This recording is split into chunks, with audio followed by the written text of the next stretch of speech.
Hello and welcome to the Kentucky Water Fuel Museum. I'm James Roby, curator of the museum.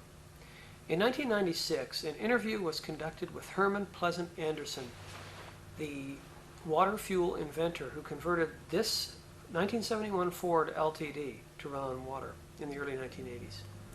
Dr. Cliff Ricketts, professor of agriculture at Middle Tennessee State University, is the man conducting the interview, along with his associates.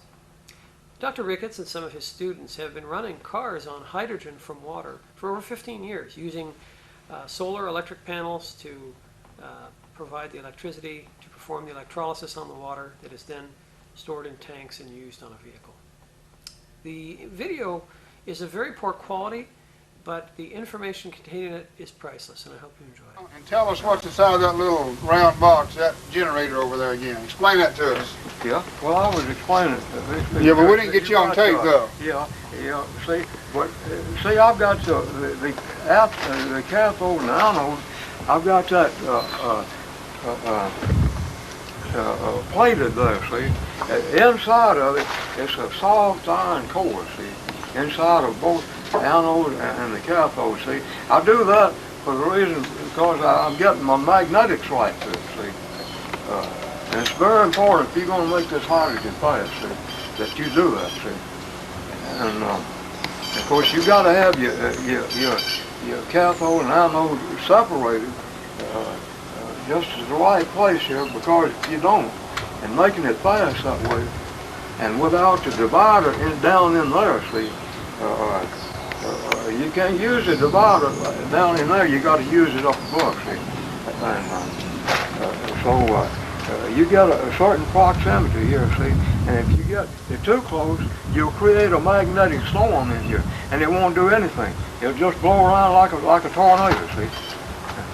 See, if you could see in that, I had generators that I could see in the side, see, and see exactly what it was doing, see, and I could get my proximity just right, see. You won't, because you're charging these anodes now, you see, with this high voltage, see, and you charge it them. Now, is a high voltage hitting inside that generator? Magnetically, and it's passing this electricity, see, and making this deuterium in there. You want it, your magnetics just right. On your cathode, you got a negative electrode there, see, and on your anode, that's a positive electrode, see. Well, you're splitting this hydrogen over on your anode side, see, into oxygen and hydrogen. That's where you split it, see. And then your hydrogen ions go through your electrolytic, or the electrolyte, over to the cathode side, see. Well, in order for that to do it fast, see, you got to make this. These cathodes and anodes, the electrodes, you got to turn them into like a magnet, see. And then your positive, magnet, see, your positive pole. This is just like a magnet now with poles. Your positive pole, see, and your hydrogen ion is positive. And this over on your anode side, that's positive. Well, what does positive and positive do? It pushes it off, see? And that pushes this hydrogen ion really fast, see? Really fast through this electrolyte, and gets it over there on the, and then on the cathode side, that's negative, and that just pulls these hydrogen ions in there, just pulls it into the cathode, see, and there is where you catalyze the hydrogen. See, they're in ions there, see, over there, and make a molecule of glass. See, H2. You see, they're catalyzed right on your cathode to form your hydrogen gas. See, but in the process, going over from your anode to your cathode, see, you come in with your radiolysis process, see. You're changing these hydrogen ions, see. You're doubling your atomic weight, and you're doubling You're doubling you're doubling your power, you're doubling everything, see. And you're doubling your mass density, see. Critical. And that's what gives you your power, yeah. Yeah. And it's all done just instantly like that, automatic. And see, when it gets over on the gasoline side, it's already in the deuterium now, see. You get what I mean? Didn't you say hydrogen comes out of here? Yeah. This just turns the hydrogen into a hydrogen isotope, see. Just another form of hydrogen. Like heavy water. You know how you make heavy water? You know, for the nuclear bombs and everything? That's what you're doing right here. You're making heavy water. Yeah, but you got to use insulation or shielding. You see, and where you got these two cores. I got a Maori cores. They go on the race cars, and they hooked them together. See, 35,000. What they use in race cars. And I got two of them. That gave me 70,000 volts to change this hydrogen into deuterium. See, they're standing wave frequency in between a microwave and a hard X-ray, which is called soft X-ray. See, to get it into that. Now, if you had more going up that you'd be changing it more into hard X-rays. See, and you don't want to do that. See, it's very important to get that 70,000 volts in. What are you calling soft X-ray? The frequency in between microwaves and hard X-rays. That's a soft X-ray. And that's a 7.5 cycle per second. This valve over here increases pressure going to the engine. No, it doesn't do that.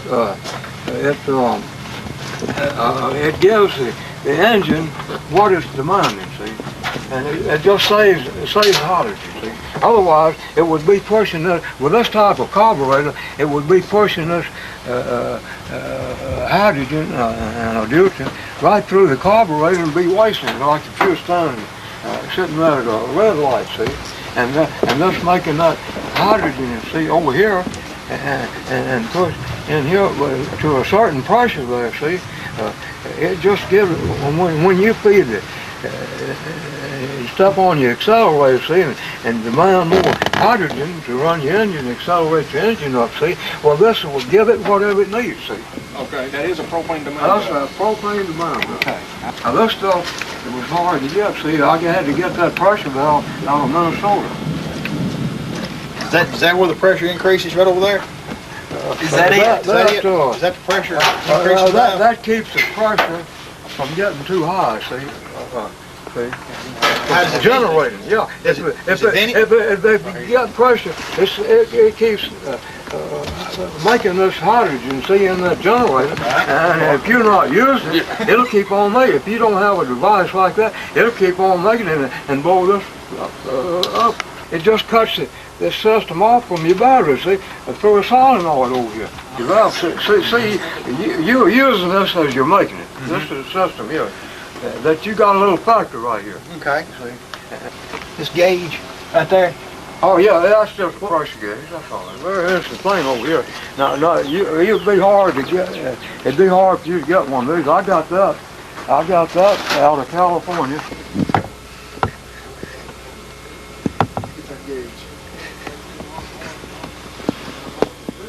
You can mix this. I use this with gasoline for about 2 years before I ever started on the hydrogen. See? Mix it and it works. He give you about 4 or 5 miles to the extra gallon. I was mixing the water with the gasoline. Oh, the water. No, water. Okay. And I was getting about 4 to 5 miles extra miles on my gasoline. I knew one of those that we used on the P-51, see? And I knew all about that. I knew what that would do, see? And that has an impenger in it, and that's forward. Now they've built a bunch of these things and they never did work. Ford Motor Company, General Motors built them, put them on Cadillacs, and never did work because they do that well. This Robert Billings, he has one. You see, injectors in there. None of that stuff works because they didn't put it into a fog. See, they just put it into a spray, and that's no good. That puts it out. See, just like throwing water on fire. Well, this fogs it in there. It's got an impenger in there. See, and it brings this water in there and breaks it up in little drops. Then it impinges it against this plate in there, and that breaks it up into a fog. See, and that all that mixes perfectly with your hydrogen then. See, and it raises the mass density, and it doesn't keep it from firing and burning. It just burns perfectly. Now here's the $64,000 question. I asked you this before, and I want to ask it now. We're on tape. In my opinion, this is one of the greatest discoveries of mankind. I think so. Why hadn't it moved forward? Why is it what? Why hadn't it got past you? Does people not believe you? Or why hadn't you done any more with it? I don't understand why you parked a car that's running this great with this great technology. Well, it's not going to work with the general public. Now explain that to me now. I thought I'd already explained that. You got to be an engineer. You got to be a nuclear physics to keep this thing running. Why? Explain that to us. Well, you got all this radiation now. You got to keep your pH factor up on that, you see, to make your hydrogen and then your deuterium. You got to be an electronics engineer and nuclear physics. Well, there's so many different things that you say you've got a little factory on the hood, you see. And it's just like a man working on a factory. You got engineers in there, you got different people to do different things, and you got to be it all, see. You got to do it all. The driver, it's up to him to get it all going, see, and keep it going, see. Now, I don't know how a computer works either. And the general public, everything is convenience now. They're not going to fool around here and look for water, everything. They going somewhere in a hurry. They want everything under there and going. They don't want to have to fool with it. They will not fool with it. That pH will last you for 6 months, see. And then you got to put some more in, see. How Better much? than an oil change. Yeah. How much is that? You said you used potassium hydroxide?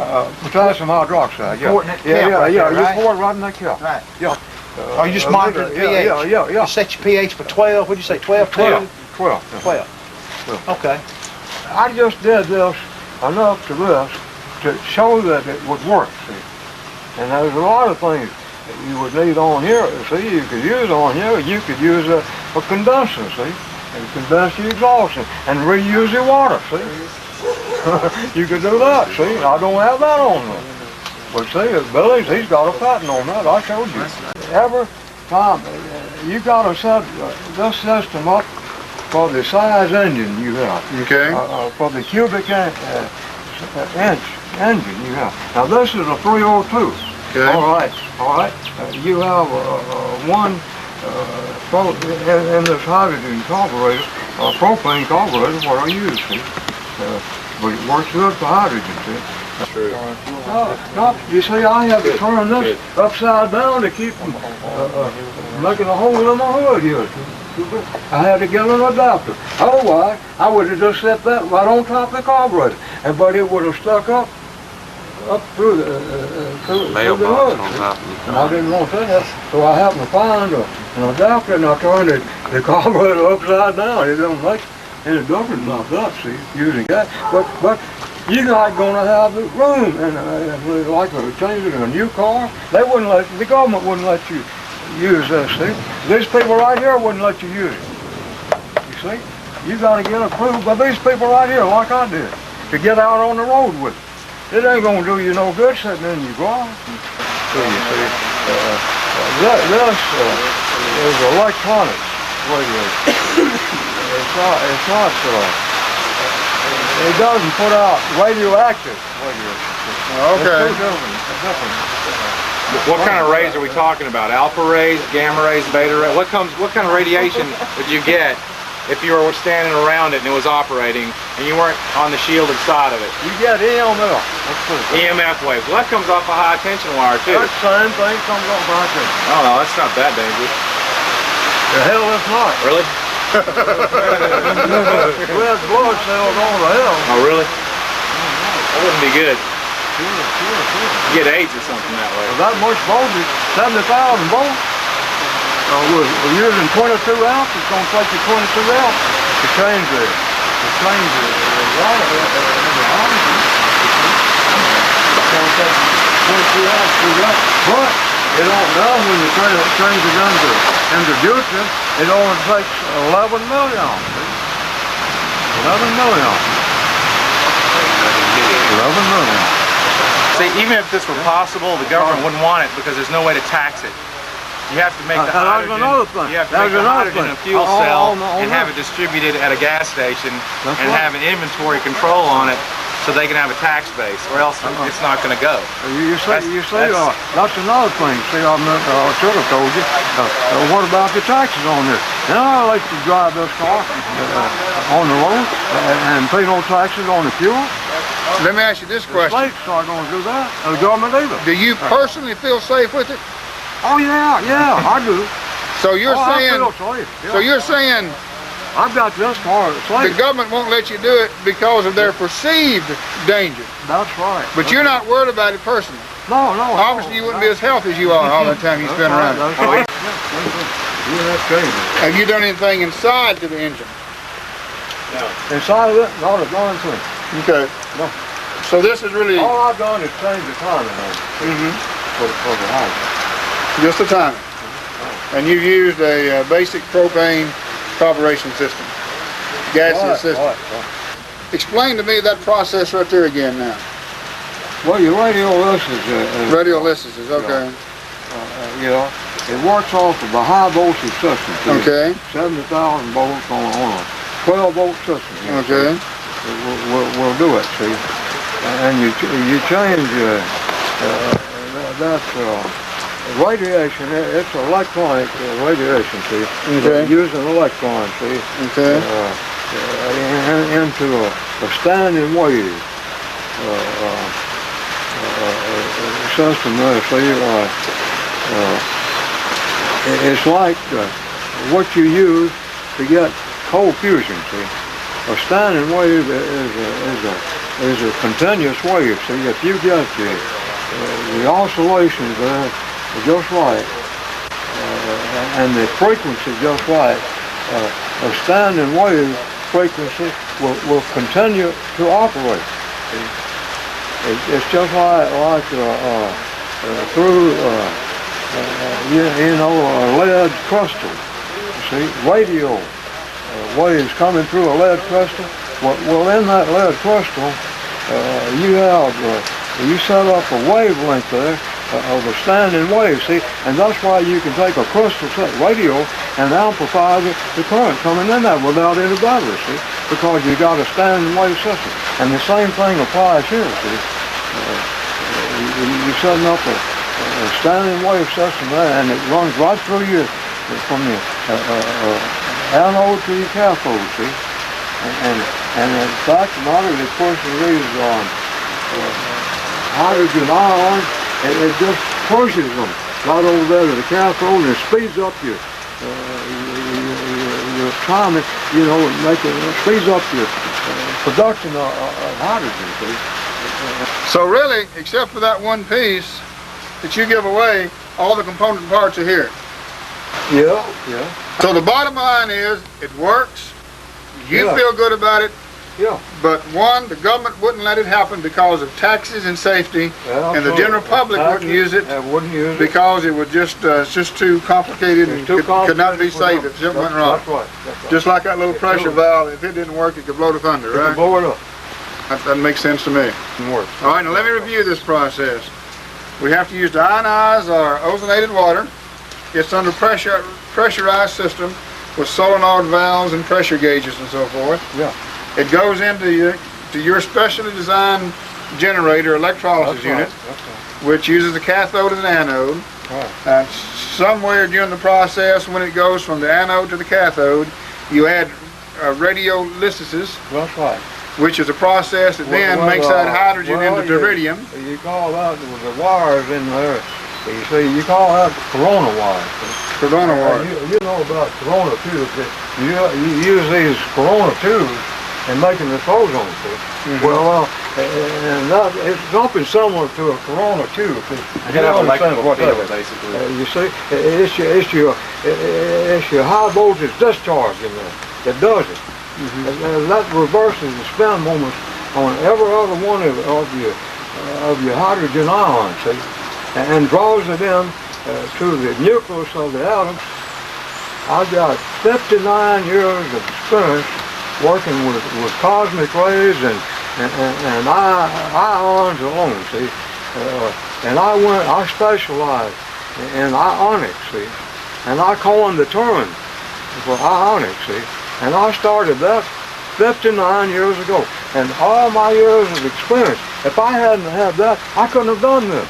Yeah, but I didn't intend to drive it at first, but it got to working so good and everything, I just kept driving it. I kept driving. This thing was about 15 years old when I put it on it. He doesn't only want a wet bubble with it.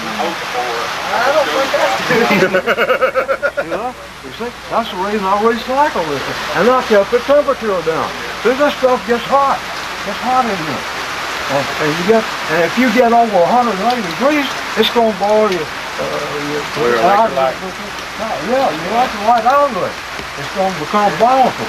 And this going out through your hydrogen system here. And you're going to lose it, and you're going to have to put another. It'll run your engine. Yeah. Yeah, if you do all that, see, and the wet bubbles and everything, and you got to keep those down, you keep those out of your system here, see.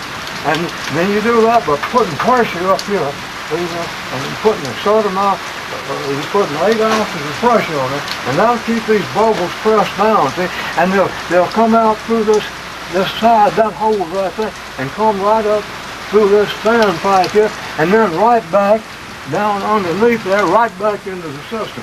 And that is also cooling this and keeping that down below 180 degrees, because you keep it becoming volatile and keeping your wet bubbles. If you don't, they'll just boil up there, and if you don't keep the pressure on, and they'll get right in your hydrogen system, and they'll ruin everything. Yeah, if it churns up and gets too hot, it starts to create foam. Oh yeah. And it gets up in that hose. Oh, you get up in this hole, you're going to ruin everything. It's like pouring sugar in a gas tank, basically. That's right. Oh, you're going to have all kinds of problems. Anything else you want to tell us about this engine? We've got about 5 minutes. The silicon in there to keep that, just like a water pump, you get that fluid in there, and it's all hot. Now that may be needed to be added in there. This thing may be leaking all over, or you just have to almost build another. And you could have all kind of problems with this. You could run into it. Space to put another one in there, huh? And you got to take that one out and build another one, or rebuild them. Let me ask you this. See, all this is experimental and temporary. This wasn't made to put on the market. I didn't intend to keep driving it. All I wanted to do is just to prove this would work. See? And I kept on getting the bugs out there. Oh, I built 30 of these. Who I got money would do with this. At least 30 of them. All types. I had to experiment.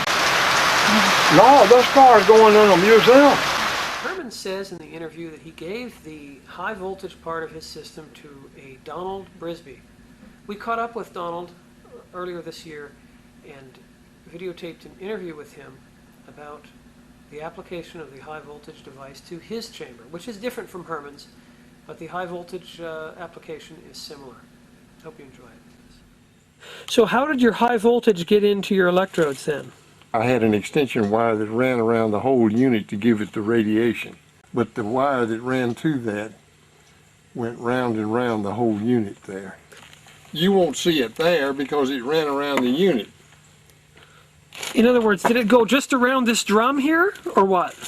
Yeah, it wrapped clear around the drum. So like a... Well, the same wire that came off of the coil. I just put an extension on it and ran it around there so that radiation would go right through the unit. And then how often was the coil fired? What I had was an extra distributor. I had an extra distributor that had the coil that furnished the, like I said, this has been 20 years ago. Sure, yeah. It furnishes the extra current that I put on the anode over here. Mm-hmm. Anode meaning positive or negative? It was positive. And it every time that thing turned over, it kicked 8 pulses in there. And I had the thing timed, I had the motor running fast enough that you were getting a continuous pulse. Going to the positive wire? Going into the positive wire. Now, was this positive wire also hooked up to the battery positive, or was it just hooked up to that distributor? Well, it's all the same because the coil ran to the distributor, the secondary distributor, and then ran to that anode there. And so what you had was the regular 12-volt battery on here plus the 70,000. So you did have the 12 volts also here? Yeah. Okay. And there was no feedback of that 70,000 volts going back? I had a diode in there. I see. That kept it from going back. That 70,000 volts ran not directly to this, but it ran through a spark. I had a spark. That means that the 12 volt with all the amps on the battery can't go back up the spark, but the high voltage can go in on the low. Okay. And so what I did, I got high amperage and high voltage because I used the spark. So you had it jump? I had it jump. So that you couldn't go backwards on it? So it wouldn't go backwards, that's right. And you didn't have it do that inside the chamber, but outside the chamber? Outside the prior chamber. To connecting to this? Right. And that gave you gas production sufficient to idle this truck? That's right. You said you were running that extra distributor using a fan motor on the previous visit? Yeah, same thing as this thing, little fan motor goes in here. And did you have to change the RPMs of it, or? No, just ran it. It really didn't matter? It wasn't that exact science? No.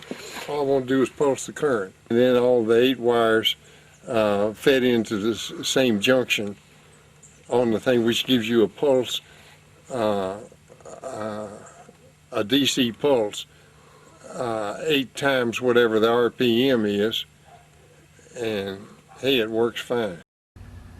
Willard Elliott is a retired electronics engineer from Canada who recently paid a visit to the museum and was willing to offer his comments on the high voltage part of Herman's system. Donald Brisby constructed this to run his Ford truck on electrolyzed water. This is what's called a flip-flop. It has 3 2N3055 transistors. It has a diode. It has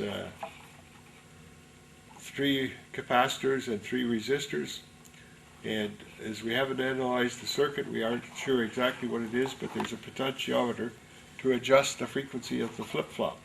Now this unit drives this, this is a very large heavy current silicon controlled rectifier, and it switches on and off the heavy current to the electrolyzer from the battery. And by using these 2 units together, you can create an on time and an off time of the current in the electrolyzer. And it's my understanding that he uses a 70,000 volt spark coil, which is wrapped around the electrolyzer, and it is connected in such a way that it operates on the water when this silicon-controlled rectifier opens. So you get high voltage, low voltage, high voltage, low voltage alternating by this flip-flop, and this apparently gave him enough gas to idle his car, and the gas was completely generated by the alternator on his car. It did not, however, have enough power to move the car. It was just idling, and just barely able to idle. If he opened the butterfly valve to try and speed it up, it would stall. So that's what this unit is. And it could be replaced now with what components? Well, nowadays you would use a power MOSFET instead of this diode. And this circuitry here could be done with a 555 timer chip and suitable driving transistors to drive a MOSFET.